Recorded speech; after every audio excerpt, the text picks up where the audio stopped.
everyone, Alexa here from the blog, theduvallhomestead.com. Today I'm going to take you along and make several summer desserts. These are all from scratch desserts that you can make in the summertime or any time of year really, but I just happen to be making a lot of them right now, especially a few of the recipes that my daughter really loves. And when it gets hot out, it just becomes on repeat that these things keep getting made and being put in the freezer. So without further ado, here are my favorite summer desserts.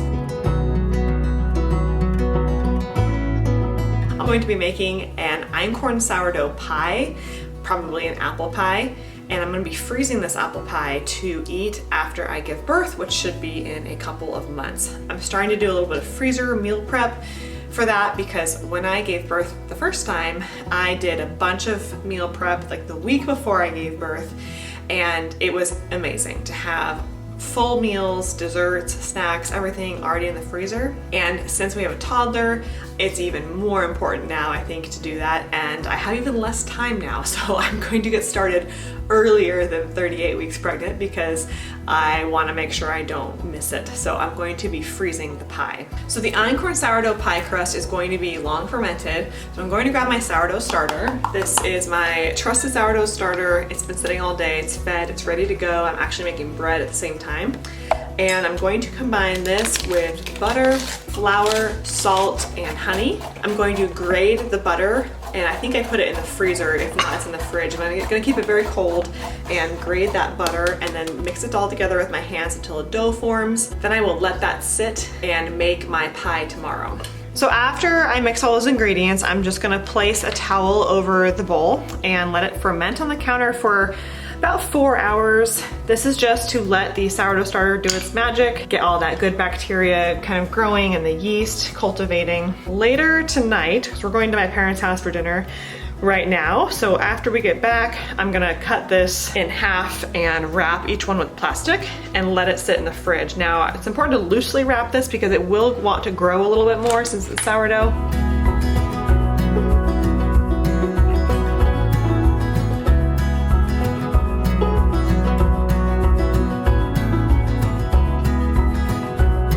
Today we're getting ready to take our little boat out on the local lake.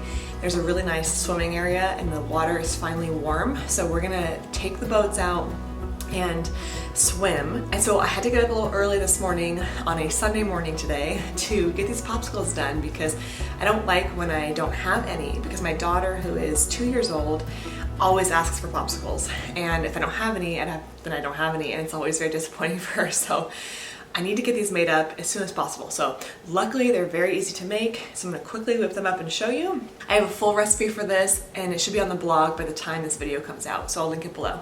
You can use any fruit here really, but I'm gonna go with strawberries. This is what my daughter really likes. So I'm gonna combine strawberries, whole milk. You can also use kefir. I like using kefir for the added probiotics and the added flavor. Whole milk yogurt, lemon, banana, honey, vanilla extract, some heavy whipping cream. And you're just gonna combine all that in a blender. And I forgot, I also want to add chia seeds. You can also get fancy here. It's a great way to sneak in vegetables or maybe even a protein powder if you're trying to get your kids to eat more or you just want these to be a little more sustainable. Adding protein can help with that, or a vegetable, like maybe frozen spinach or something. I like adding collagen peptides and chia seeds.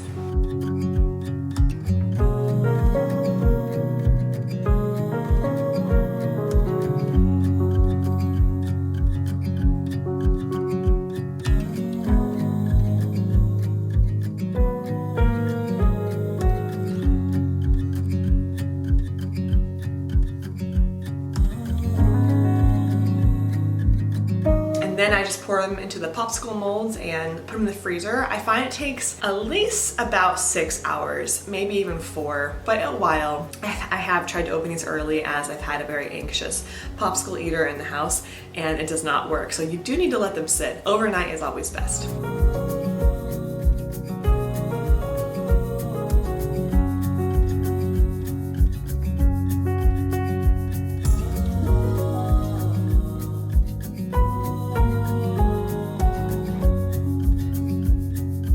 Alright, just got back from the lake. We had a really great time. It's always a great time whenever we go boating. I was telling my husband, every boat day is a good day. So the only thing is it means a very late nap time, but I did get down my toddler for a nap, so I'm gonna get started on the next dessert here. So this is a sourdough einkorn apple pie. This is something that I'm gonna be craving whenever I give birth. So it'll be really fun to pull this out of the freezer, put it in the oven, and then serve it. So I'll be making this and freezing it for after the birth. So you're gonna start by peeling and chopping up 5 or 6 apples. We have had a lot of apples so far this year, and that's really early for us. Usually apple season comes much later, but I think because of the weather we've been having, it just seems to have come a little earlier this year, which has gotten me excited to start making pies. Chickens are gonna be very excited about all of these apple cores I'm going to bring out to them in a second. And then on the stove in a Dutch oven, you're going to add about 5 tablespoons of butter. It's about a half a stick, a little more than that. And then you're gonna add your apples and heat that on medium-high heat. I'm also gonna add a few tablespoons of maple syrup as my natural sweetener, and juice from half a lemon. I'm also gonna add a dash of vanilla extract, and I'm gonna add cinnamon and nutmeg. I also might throw in some pumpkin pie spice just because it's so good. Just gonna let all of that cook together. Okay, meanwhile, I'm going to get my crust started. I'm using a little einkorn flour on the countertop. I pulled my dough out of the fridge, actually sat for 2 days. I'm just going to roll out the dough and put the first piece of dough in the pie baking dish. I'm going to roll out my second ball of dough. I'm going to use this one to make a lattice pie top crust. Meanwhile, I'm going to add a little bit of einkorn flour to the apple mixture just to thicken it up a little bit. Lattice crust, I'm just slicing the dough into thick pieces. I always think this makes the pie look so pretty. I just cut up a couple more apples because I wanted it to look a little more full on the top. I think it'll go better with the lattice crust. And I'm gonna let those juices soak in. I think it'll be fine. And now I'm going to layer the crust pieces, kind of going from shortest to tallest. Peel back a couple of these, every other one. Another crust piece. Put the layer back and then peel back the other 2. Add another crust piece. Back, and the last one.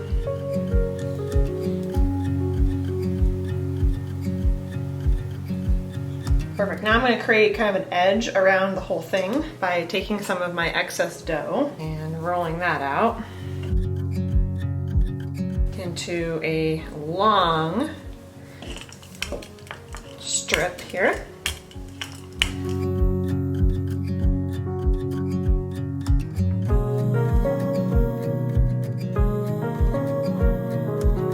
I'm just going to trim the sides of this so that it's a nice clean cut. Tops and the bottoms. And then I'm going to slice it right down the middle. And add this, around my pie. I used to just try to fold the dough over the top of the glass, but it never really turns out that well. It kind of always sinks down with the pie. So doing it this way, you know for sure you'll have a nice top to the crust. Not like it really matters. The pie is delicious no matter what it looks like, but it's nice to have a nice pretty pie. Something about that. Okay, I'm gonna bake this in the oven at 350 for about an hour, probably checking halfway to see if I wanna cover it with foil so that it doesn't burn on the top.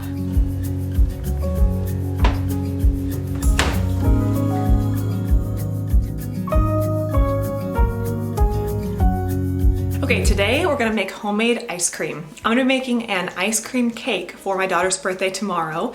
She's turning 2, and I made ice cream cake for my husband's birthday back in March. He really likes ice cream cake, and it's the kind of thing you normally buy from the store, but I don't like doing that because there's always ingredients I don't like canola oil and corn syrup and artificial colors and flavors. And I just thought, let me just make it myself and learn how to do it. So I did it for him. Turned out really, really well. He actually liked it better than like a store-bought ice cream cake. And I made 2 cakes for him, but only used one. And so the other one, the other actual cake part, I froze. So I'm gonna pull that out, and then I'm gonna make ice cream, and then I'll show you how I'm gonna put that together. I really like doing homemade ice cream because it doesn't have corn syrup or artificial flavors in it. And there's one more ingredient I'm trying to remember. I was just looking at Ben & Jerry's ice cream the other day, and Ben & Jerry's is delicious, but it has corn syrup, canola oil. And I just don't like either of those ingredients, if possible. I mean, I'm not going to not eat it if someone serves it to me, but since it's my family and I have the ability to cook this, I'm gonna go ahead and do it. I went raspberry picking with my daughter a couple weeks ago, and we picked raspberries together. It was very fun. And so I took those raspberries home and I froze them until I was ready to make this ice cream. I love making raspberry ice cream. This will be perfect for her, especially because it's pink, so I think that she'll like it for her birthday tomorrow. I'll try to show some clips from the actual birthday, and hopefully this all turns out well. Okay, so to a stovetop pot, you're going to add half and half heavy cream and your raspberries. I have the full recipe for this on the blog, theduvallhomestead.com, so I'll link that below.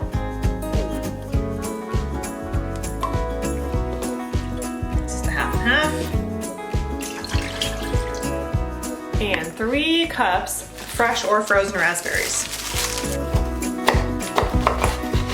Kind of eyeballing it because they're frozen, so it's hard to measure, but that's all right. Okay, I'm just gonna let that soften up a little bit and thaw out.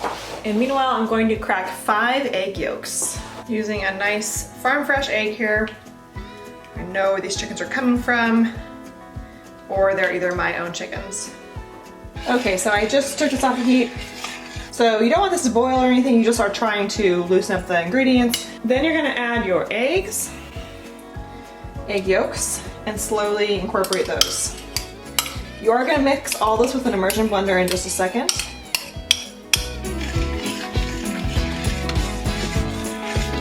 Then you're gonna add honey. This is my natural sweetener. I always like to add honey to things that I'm trying to sweeten up, but don't wanna add actual sugar, but I'm so low on honey right now that I might have to just add some sugar to this. Let's see what I can get out. And you're gonna add a pinch of salt.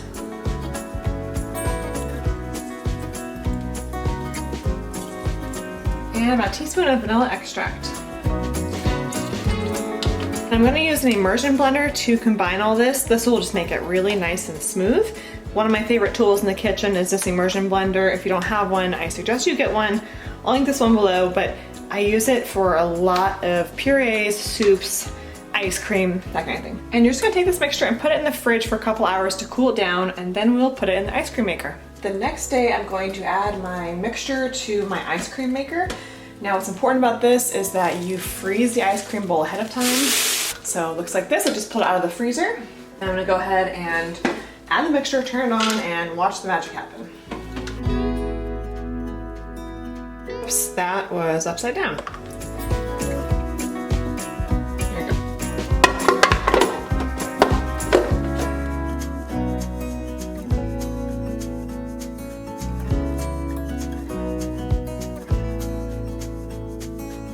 Okay, so the ice cream is done, and I'm gonna go ahead and line a cake pan with plastic. This will help it so that when the ice cream freezes, I'll be able to take it out of the cake pan and then place it on the other cake. This looks so good. I could have let this go a little bit longer for a more frozen ice cream, but because I'm gonna freeze this again anyway, I don't really care. And I actually wanna be able to pour it pretty easily, so this is perfect.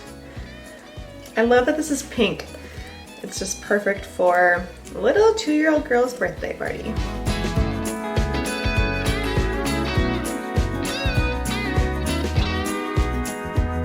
Okay, so I just smoothed this out the best I can. I'm going to cover it with plastic, put it in the freezer, and let that sit until this afternoon, and then I'll assemble the whole cake. Okay, so for the rest of the cake, I'm going to do a whipped cream topping on the cake. I'm gonna basically cover it with whipped cream. So I'm just gonna add heavy whipping cream, basic whipped cream recipes, heavy whipping cream, sugar, and some vanilla extract. So I'm gonna make that whipped cream in here.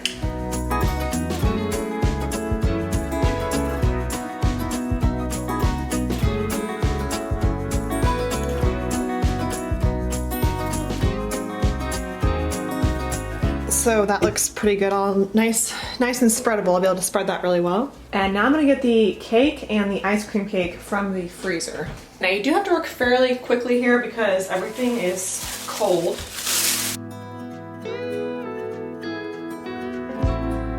So I'm just gonna cover the cake with whipped cream. You wanna work pretty fast here because obviously this will all melt at some point. So I have my air conditioner running right now so that the room is nice and cool. And I'm gonna cover the cake with raspberries, and I just went out to the garden and picked whatever edible greenery I could find. So I found some catnip, and I found, I think, cilantro, just some random herbs. Oh, and then sage. Sage leaves are so pretty. I'm gonna be using those on top of the cake. And I'm gonna sprinkle the cake with raspberries, a little bit of sage leaves. And in case you're wondering, I'm doing this a few hours before I'm planning on serving it, and then all I have to do is put the entire cake back in the freezer as is, and it will be ready for eating tonight. What I love about the frozen cakes is that they're so easy to serve and keep because they're hard and not super squishy. So I can just take a slice right out and put it right back in the cake if I want to. And I will take this out of the freezer about an hour before we're ready to serve it. I will show a few clips of Allison eating the cake to see if she enjoyed it.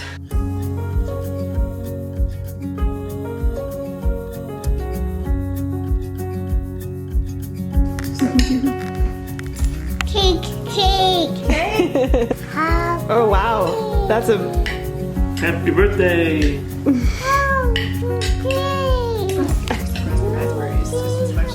Alright, well if you're brand new to my channel, please hit that subscribe button. Every week I post a new video on farm-to-table recipes and homemade natural living. Thank you so much for stopping by the Duvall Homestead.